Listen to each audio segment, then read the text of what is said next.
Today, we're going to find out if the new gaming monitor, the Gigabyte Aorus FI27Q, is a worthy successor to the Aorus AD27QD in a head-to-head comparison. Hey, I'm Alex, a tester at Ratings.com, where we help people find the best products for their needs. The FI27Q came out at the end of 2019 as a new monitor with similar specs to the AD27QD. While both feature an IPS panel and 1440p resolutions, the FI27Q has a 165Hz panel, while the AD27QD has a 144Hz one. In this video, we'll compare their design and inputs and then move on to the picture quality.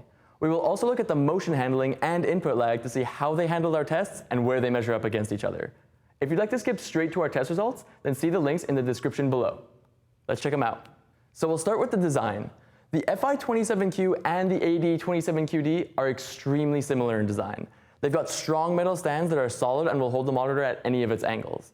It also has some basic cable management through a hole in the stand.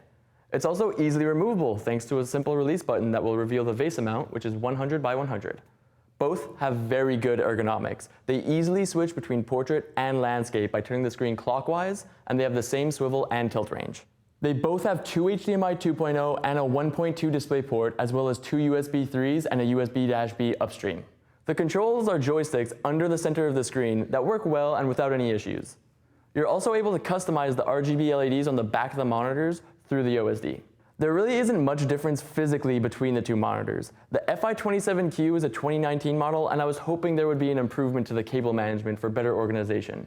That said, both are very well put together, simply designed, and just feel like solid products. Now we'll move on to the picture quality.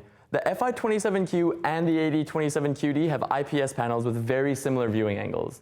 They're both good, so the image stays accurate when viewed at an angle. This is typical of IPS panels, so no surprises here.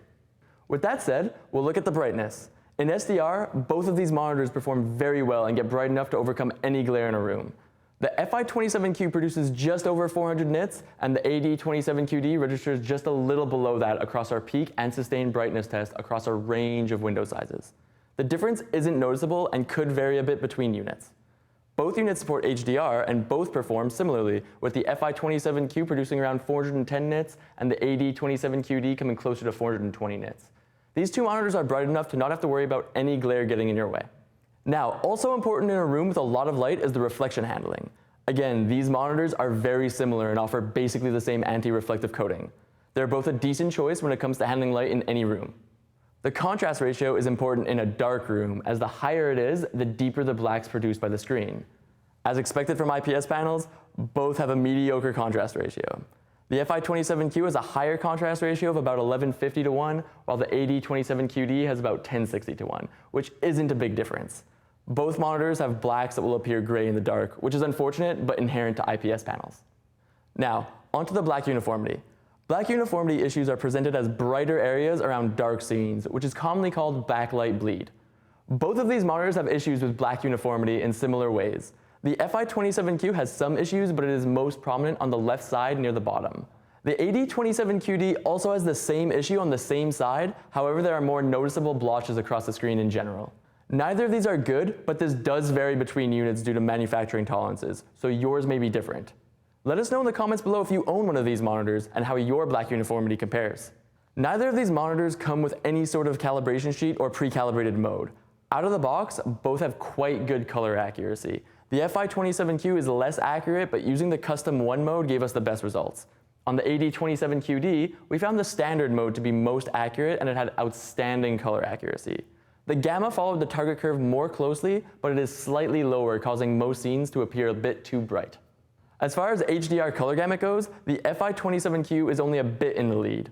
It does have a wide color gamut covering 68% of the Rec 2020 color space. On the other hand, the AD27QD has a good HDR color gamut covering 66% of the Rec 2020 color space, which is good for those who want an HDR monitor. Both will be good for viewing HDR content or HDR gaming, but the AD27QD is slightly better. Now, we get to the gaming section for these monitors. The FI27Q has a 165Hz panel, which is great for playing fast-paced games as the motion is smooth and the monitor feels responsive. The AD27QD has a 144Hz panel, which is slower than the FI27Q, but there won't be much noticeable difference unless you're quite sensitive to the small movements. They both support FreeSync variable refresh rates for tear-free gaming. They are also both NVIDIA G-Sync certified, so while they support the more open FreeSync standard, they can work out of the box with both AMD and NVIDIA graphics cards. We'll look at the response times now. The response time is the time it takes for a display to change pixels from one color to the next. A fast response time reduces the amount of motion blur, which is very important for gaming. The FI27Q and AD27QD have an outstanding response time that results in clear motion, which you can see in our Pursuit motion photo of the ratings logo. Both of these monitors have options to adjust the response time via an overdrive setting, and you can see each one on our review of each of these monitors. These photos were taken at the fastest overdrive setting without adding too much overshoot, with the settings of balance on the FI27Q and speed on the AD27QD. An advantage of having a fast refresh rate monitor is that they tend to have a lower input lag, and this is the case for both of these monitors.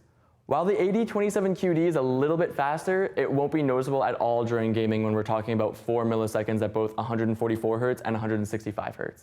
They will feel very responsive and work well for fast-paced gaming.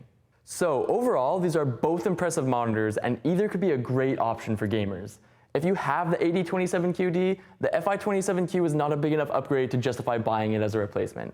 However, if you're in need of a new gaming monitor, the FI27Q will suit all the gaming needs you may have, including a fast response time, 165 Hz panel, and great brightness. So that's it. What do you think of these monitors? Have you bought one of them? Let us know in the comments. You can check out all the measurements on our website. If you like this video, subscribe to our channel or become an insider on our website for access to our latest measurements first. We're also growing and hiring in our offices in Montreal for various positions. So if you're interested in helping people find the best products for their needs, then check out the careers page on our website. Thank you for watching, and see you next time.